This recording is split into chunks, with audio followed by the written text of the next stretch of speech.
Hello friends. आज के इस वीडियो में हम बात करेंगे उत्तर प्रदेश अधीनस्थ सेवा चयन आयोग यूपी एसएससी की न्यू रिक्रूटमेंट नोटिफिकेशन के ऑनलाइन फॉर्म अप्लाई प्रोसेस के बारे में।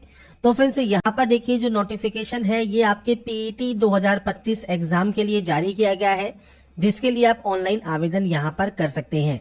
इस वैकेंसी या नोटिफिकेशन से रिलेटेड जानकारी और मैंने इसका लिंक पिन कमेंट में भी आपको दिया हुआ है, वहां पर जाकर अप्लाई करने से पहले एक बार डिटेल्स को वेरीफाई और चेक जरूर कर लें और उसके बाद ही इसमें आप ऑनलाइन आवेदन करें।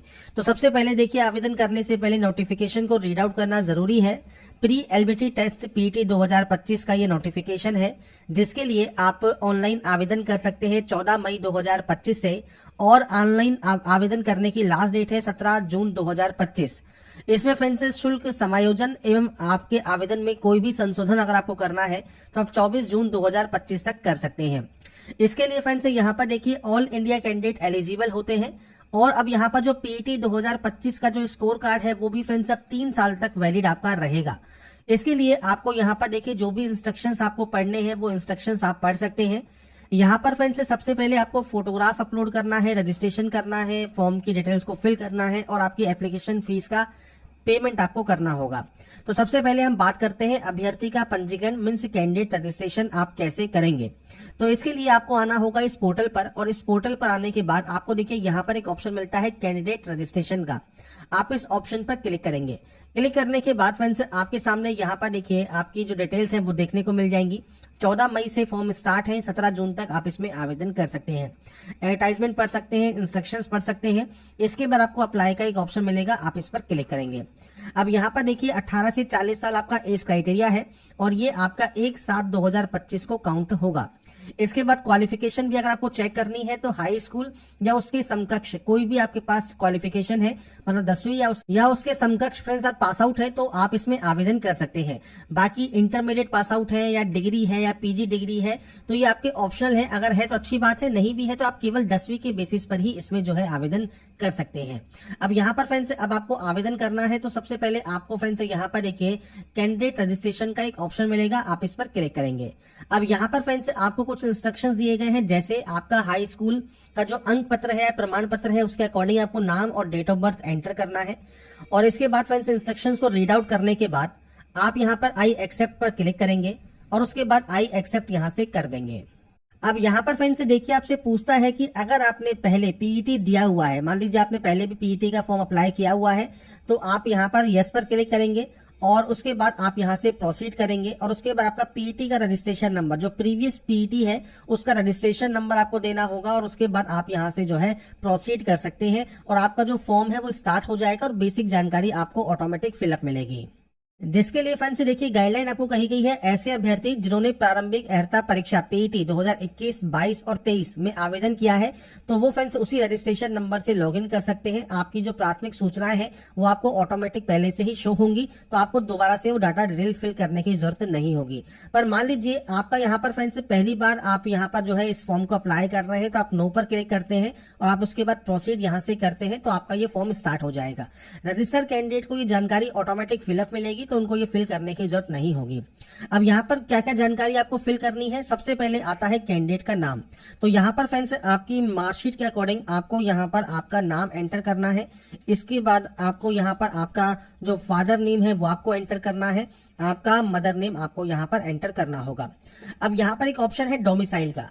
अगर देखिए आप उत्तर प्रदेश के निवासी नहीं है, मान लीजिए आप अदर स्टेट कैंडिडेट है और आप नो करते हैं तो आपको फ्रेंड्स यहाँ पर देखिए जो चूज करने का ऑप्शन मिलता है होम स्टेट का, वो आपको सेलेक्ट करने को मिलेगा, आपका होम डिस्ट्रिक्ट सेलेक्ट करने को मिलेगा और यहाँ पर जो कैटेगरी है वो केवल आपकी जनरल रहेगी। तो क्योंकि अदर स्टेट कैंडिडेट को कोई भी रिजर्वेशन नहीं मिलता है तो वो फ्रेंड्स जनरल से ही आवेदन करेंगे, बाकी की जो प्रोसेस है वो आपकी सेम रहने वाली है।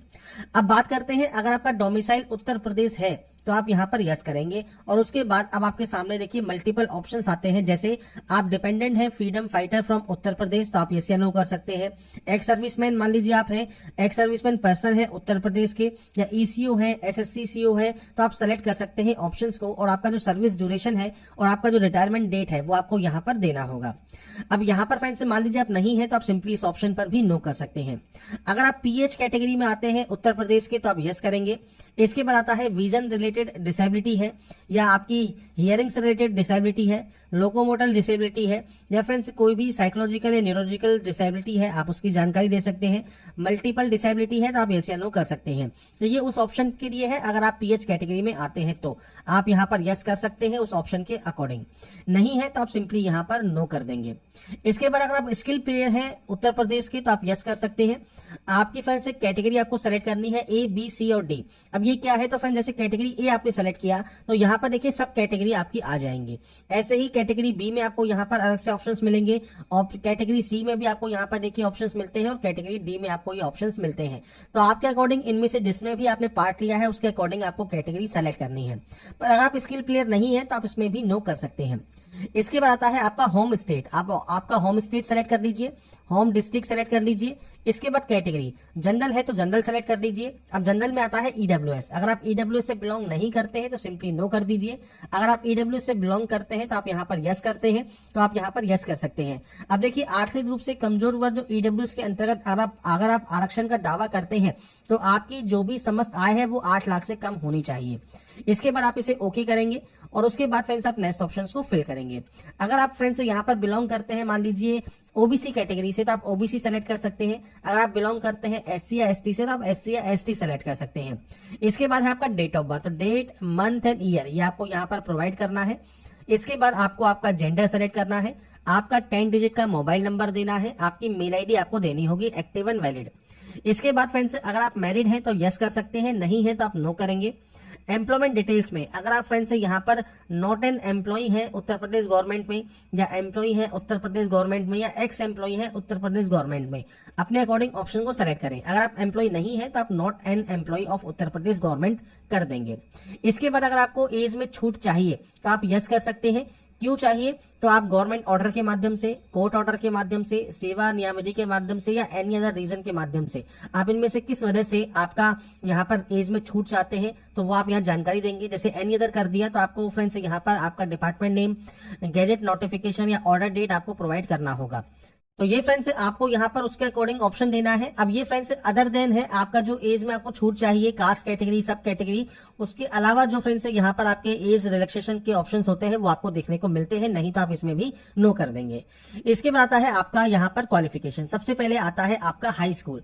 अब देखिए हाई स्कूल के लिए आपको देखिए बोर्ड के नेम की यहाँ पर मल्टीपल लिस्ट यहाँ पर मिल जाती है। आपके अकॉर्डिंग इनमें से जो भी बोर्ड है सेलेक्ट कर लीजिए। अदर बोर्ड का ऑप्शन भी है तो अदर बोर्ड भी आप सेलेक्ट कर सकते हैं अगर इसमें से वो ऑप्शन नहीं है तो। इसके बाद आपका ईयर ऑफ पासिंग रहेगा, मतलब आपने इसको कब पास किया है। आपका जो हाई स्कूल है उसका रोल नंबर देना है। मैं सिर्फ सैंपल या डेमो शो कर रहा हूं, आपके अकॉर्डिंग आपका एक्चुअल डाटा आपको यहाँ पर देना होगा। इसके बाद परसेंटेज सिस्टम है तो परसेंटेज, अगर आपका ग्रेड सिस्टम है तो ग्रेड ये आपको यहाँ पर प्रोवाइड करना होगा। अब ग्रेड में देखिए यहाँ पर आपका जो परसेंटेज है वो आपको प्रोवाइड करना है कन्वर्ट करने के बाद। अगर आपका परसेंटेज सिस्टम है तो यहाँ पर आपके ऑप्टेन मार्क्स आपको यहाँ पर देने होंगे और यहाँ पर आपको देना होगा आपके टोटल मार्क्स। इसके बाद फ्रेंड्स यहाँ पर देखिए आपका नेक्स्ट ऑप्शन है इंटरमीडिएट का। अगर देखिए आप केवल 10वीं पास आउट हैं तो आप इस ऑप्शन को फिल करें और उसके बाद नेक्स्ट ऑप्शन पर आप जा सकते हैं। अगर आप इंटरमीडिएट पास आउट है तो आप यहाँ इस ऑप्शन पर टिक करेंगे कि आप पास आउट है 12वीं, उसके बाद आप इन ऑप्शन को सेलेक्ट कर सकते हैं। पर आप केवल 10वीं पास आउट है और 10वीं से ही फॉर्म को अप्लाई कर रहे हैं तो इसे अनटिक रहने दें। यहाँ पर इन दोनों ऑप्शन में आप इन दोनों रहने देंगे और इसके बाद इस कैप्चा कोड को डालकर आप सबमिट कर देंगे। पर आप इंटरमीडिएट पास आउट है तो आप यहाँ पर सेम आपकी जानकारी प्रोवाइड करेंगे, आपने इसको कब पास किया है, रोल नंबर क्या है, परसेंटेज है, सीजीपी सिस्टम है, तो वो आप यहाँ पर प्रोवाइड कर सकते हैं आपके अकॉर्डिंग। तो मैं यहाँ पर सिर्फ सैंपल शो कर रहा हूँ, आपके अकॉर्डिंग आपका एक्चुअल डाटा यहाँ पर आपको देना होगा।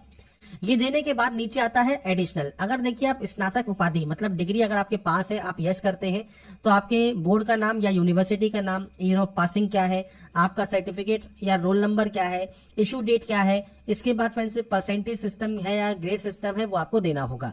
इसके बाद है friends PG degree, post graduate degree, अगर आप पास आउट है तो आप उसकी जानकारी भी दे सकते हैं, नहीं है तो सिंपली आप इन ऑप्शंस पे नो कर देंगे, इस कैप्चा कोड को फिल करेंगे और उसके बाद यहाँ से सिंपली सबमिट आप कर देंगे। इसके बाद फ्रेंड्स यहाँ पर देखिए आपके सामने आएगा आपका एप्लीकेशन प्रीव्यू। तो आपने जो भी रजिस्ट्रेशन अभी तक किया है इन सभी रजिस्ट्रेशन डिटेल्स को आपने चेक कर लिया है।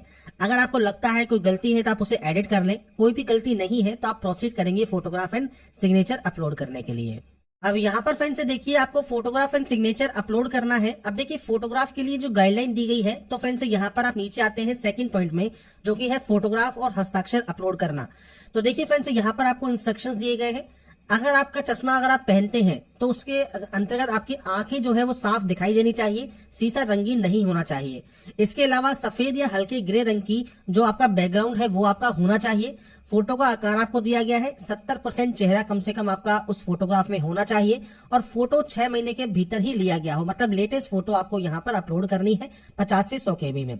इसके बाद फ्रेंड्स यहाँ पर आपको सिग्नेचर अपलोड करना है। अब देखिए सैंपल इमेज दिया गया है सिग्नेचर का, तो यहाँ पर फ्रेंड्स देखिए आपका सिग्नेचर रहेगा और आपको यहाँ पर देखिए आपका जो हिंदी में नाम है वो आपको यहाँ पर मेंशन करना है। तो कुछ इस तरह का सैंपल आपका रहना चाहिए आपके फ्रेंड्स सिग्नेचर का। तो यहाँ पर सैंपल इमेज आपको दी गई है, तो आप यहाँ पर इस तरह का जो है सिग्नेचर यहाँ पर अपलोड करेंगे। आपको लेटेस्ट फोटो अपलोड करनी है 50 से 100 KB के साइज में। तो यहाँ पर देखिए आपसे कहा गया है candidate shall write their full name in Hindi in their own handwriting और sign above the document and upload the copy. तो आपको आपका साइन करना है और आपकी जो भी हैंडराइटिंग है उसमें आपका हिंदी में आपको आपका नाम लिखना है और उसके बाद ही आपको इसे यहाँ पर अपलोड करना है, तभी वो फ्रेंड्स मान्य रहेगा। तो यहाँ पर आपको सेलेक्ट फोटो पर जाना है, फोटो को सेलेक्ट करना है और अपलोड करना है। ऐसे ही सिग्नेचर भी आप यहाँ पर अपलोड करेंगे। इसके बाद फ्रेंड्स यहाँ पर देखिए फोटोग्राफ एंड सिग्नेचर भी जब आपके अपलोड हो जाएंगे, इसके बाद नेक्स्ट ऑप्शन आपका ओपन होगा फाइल रिमेनिंग डिटेल्स का, तो आप इस ऑप्शन पर टिक करेंगे। इसके बाद फ्रेंड्स यहाँ पर देखिए जो नेक्स्ट ऑप्शन आता है, इसमें फ्रेंड्स आपसे पूछता है कि अगर आपने टेरिटोरियल आर्मी में मिनिमम 2 साल की सर्विस अगर आपने की है तो आप यहाँ पर यस कर सकते हैं, नहीं तो आप इसमें नो करेंगे। एनसीसी का बी सर्टिफिकेट अगर आपके पास है तो आप यस कर सकते हैं, नहीं तो आप इसमें भी नो करेंगे। इसके बाद आता है आपका एड्रेस। अब एड्रेस देखिए आपको आपके अकॉर्डिंग यहाँ पर देना है। यहाँ पर फ्रेंड्स नेम आपको देना है सबसे पहले और उसके बाद कॉमा लगाने के बाद केयर ऑफ आपको यहाँ पर देना होगा। केयर ऑफ में आप अपने फादर नेम यहाँ पर दे सकते हैं, C/O लगाकर आप अपने फादर नेम यहाँ पर प्रोवाइड कर देंगे। इसके बाद आपका हाउस नंबर या विलेज नेम क्या है, आपका पोस्ट ऑफिस क्या है या स्ट्रीट नंबर क्या है, लोकेलिटी क्या है, स्टेट कौन सा है, डिस्ट्रिक्ट कौन सा है, पिन कोड क्या है, ये आपको देना है। अब एड्रेस रहता है 2 तरीके से, पहला होता है परमानेंट जहां के आपके डॉक्यूमेंट्स हैं और एक होता है कॉरेस्पॉन्डेंस मतलब प्रेजेंट एड्रेस। अब ये या तो सेम होंगे या अलग अलग होंगे। अगर सेम है तो देखिए सेम एस का ऑप्शन मिल जाता है, ये कॉपी हो जाएगा। अलग अलग है तो आप अलग अलग एंट्री करेंगे। एड्रेस आपको आपके अकॉर्डिंग एंटर करना है। इसके बाद ये डिक्लेरेशन है, तीनों डिटेल्स आपकी ऑटोमेटिक डिक्लेयर होती है। आप यहाँ पर आएंगे, इस डिक्लेरेशन को यस करेंगे और उसके बाद यहाँ से चेक करेंगे प्रीव्यू को। इसके बाद फ्रेंड्स यहाँ पर देखिए जो प्रीव्यू है वो आप चेक कर सकते हैं। अगर आपको लगता है प्रीव्यू में कोई भी गलती हो गई है तो देखिए बैक जाकर उस गलती को सही कर लें। कोई भी गलती नहीं है, प्रीव्यू आपने चेक कर लिया है तो इस कैप्चा कोड को डालेंगे और उसके बाद यहाँ से सबमिट कर देंगे। अब यहाँ पर फ्रेंड्स देखिए आप जैसे ही सबमिट करते हैं, अब आपको यहाँ पर ऑप्शन मिलता है फीस पेमेंट करने का, तो आपको इस ऑप्शन पर क्लिक करना है। इस ऑप्शन पर क्लिक करने के बाद आपको फ्रेंड्स यहाँ पर देखिए state bank of India SBI ई-पे का ऑप्शन मिलेगा, आप इस पर क्लिक करेंगे, टर्म्स एंड कंडीशन पर टिक करेंगे और प्रोसीड करेंगे फीस डिपॉजिट करने के लिए। अब यहाँ पर फ्रेंड्स देखिए मल्टीपल ऑप्शंस हैं, जैसे आप कार्ड के माध्यम से करना चाहें तो आप डेबिट कार्ड, क्रेडिट कार्ड, अपनी कार्ड डिटेल्स को फिल कीजिए और पे नाउ कर दीजिए। नेट बैंकिंग यूजर है तो नेट बैंकिंग सेलेक्ट कर सकते हैं। यूपीआई का अगर आप करना चाहते हैं तो देखिए यूपीआई QR कोड का ऑप्शन भी है, आप इस ऑप्शन पर टिक करेंगे और उसके बाद फ्रेंड्स से कुछ इस तरह का आपके सामने एक QR कोड आएगा और जो ये QR कोड है आपको फ्रेंड्स ये स्कैन करना है। आप किसी भी ऐप से आप इसे स्कैन कर सकते हैं जिससे भी आप पेमेंट करना चाहें। और एक बार फ्रेंड्स स्कैन करने के बाद आपका जो पेमेंट है वो जैसे ही वेरीफाई होगा, आपको फ्रेंड्स नेक्स्ट स्टेप पर जो है वो सेंड कर दिया जाएगा, जो कि है इसका लास्ट है फाइनल प्रिंट आउट का। तो यहाँ पर फ्रेंड्स देखिए अब आपको पेमेंट कंफर्मेशन का एक यहाँ पर मैसेज मिलता है और आपको एक ऑप्शन मिलता है proceed to download and print the application form, आप इस ऑप्शन पर क्लिक करेंगे। इसके बाद फ्रेंड्स आपका देखिए यहाँ पर जो फॉर्म है वो कंप्लीट हो गया है, सारे स्टेप कंप्लीट हो गए हैं। अब यहाँ पर देखिए एक प्रिंटर का आपको आइकन मिलता है, आप इस आइकन पर क्लिक करेंगे और आपके एप्लीकेशन फॉर्म का जो प्रिंट आउट है वो सेव या डाउनलोड करके आप अपने पास रख सकते हैं फ्यूचर यूज के लिए, फ्यूचर रेफरेंस के लिए। तो यहाँ पर देखिए आपके UP SSC PET 2025 online form आप कैसे अप्लाई कर सकते हैं, स्टेप बाय स्टेप मैंने आपको सारी जानकारी प्रोवाइड की है। बाकी की जानकारी आप इसकी ऑफिशियल वेबसाइट पर जाकर आप चेकआउट कर सकते हैं। अगर आपको हमारी अपडेट पसंद आई है तो फ्रेंड्स लाइक सब्सक्राइब जरूर कीजिएगा। बाकी की जानकारी के लिए ऐसे ही बने रहिए हमारे साथ, देखते रहिए हमारा यूट्यूब